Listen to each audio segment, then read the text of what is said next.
Hello and welcome to another edition of the Jayhawk Sports Report. I'm Hank Cavanero. Man to my left, co-host Matt Kaufman. Matt, what do we got in store for everybody today? Well, Hank, we've got a great show for everyone today. We've got the KU spring football game. We've got some KU baseball and softball, and we'll check in with Kansas women's golf star Yupaporn Coimpecorn and her historic season. But first things first, some potentially huge Kansas basketball recruiting news. Let's hear it. First, it was Mitchell Lightfoot, then Udoka Azubuike. Is Josh Jackson the next and potentially biggest KU basketball recruiting domino to fall for the class of 2016? According to multiple reports, at 7:30 tonight, we will have our answer. Jackson is expected to announce his college decision on Twitter tonight at 7:30 when he will choose between finalists Kansas, Michigan State, and Arizona. KU is seen as the favorite to land Jackson over Michigan State and the U of A at the moment among recruiting analysts. Jackson, the third-ranked player in the class of 2016 and top uncommitted recruit remaining, is a 6'7" wing from prolific Prep High in Napa, California. Jackson would likely slide into the starting small forward position for KU, recently vacated by Wayne Selden, who declared for the draft last month. In his final season at prolific Prep, Jackson averaged a whopping 27 points, 13 boards, and 6 assists per contest. Stay tuned to Jackson's Twitter tonight at J_Josh11 for his official announcement, or check our website at tv.ku.edu.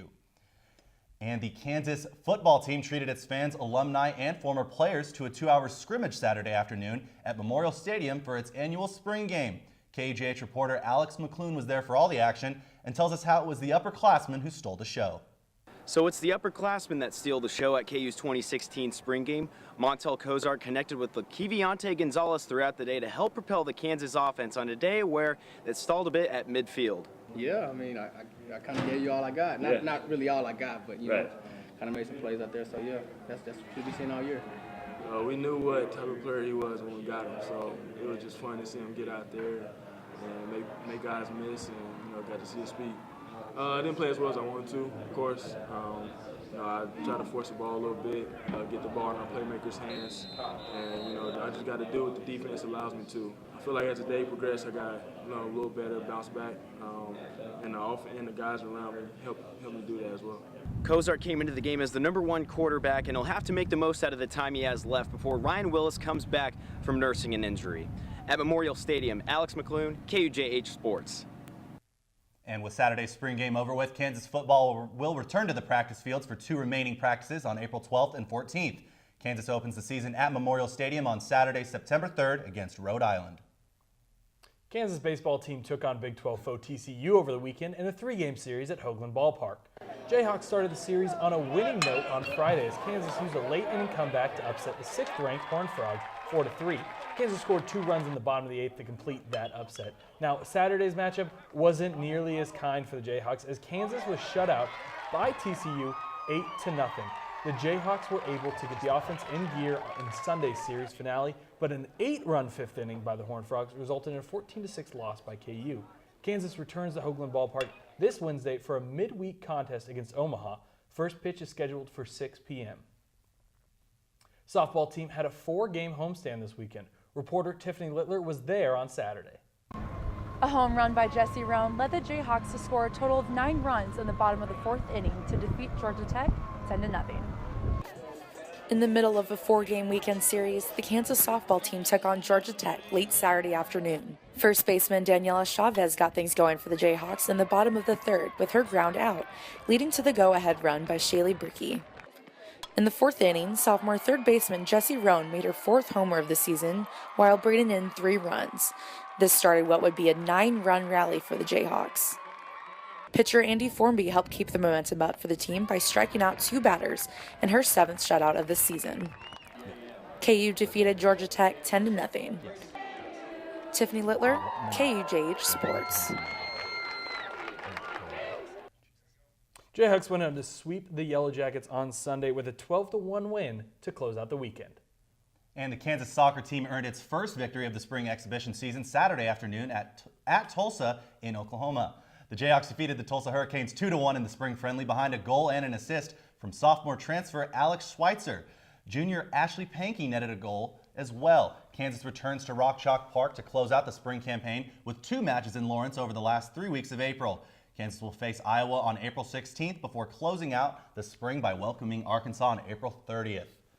So Hank, busy week in KU sports. Yeah. Softball, baseball, very Busy active. month. I really Very think busy. getting Iowa and Arkansas here near the end is really good to get, like, as much as playing the professional team, this is a more realistic opponent. It's more like legitimate game experience rather than facing, a men's club team. Yes, But exactly. good experience nonetheless. Let's take a switch now from one Kansas City pro team to the next. Sporting KC defeated the New York Red Bulls on Saturday by a final score of 2-0. Ben Philhaber, did I say that right, Matt? You nailed it. All right, and Dom Dwyer each netted a goal apiece in the victory. With the victory, Sporting Kansas City moved back into first place in the MLS with 12 points through 5 matches. Sporting Kansas City currently tied for the best goal differential in the league with LA Galaxy with a +4 differential. Next up for Sporting KC is a Wednesday evening match against the Colorado Rapids in Kansas City. Kickoff is set for 7:30. Now, the Kansas tennis team was in action over the weekend, picking up a pair of road wins. On Friday afternoon, the Jayhawks took down West Virginia in Morgantown 4-1. With the win, Kansas remains undefeated all-time against West Virginia, holding a 4-0 record in the series. Now, on Sunday afternoon, the Jayhawks dispatched Iowa State and Ames 4-2. Kansas improved its already impressive all-time record, Iowa State, to 42-3 with the victory. Two weekend road wins improved the Kansas spring record to 14-5 overall and 4-2 in Big 12 play.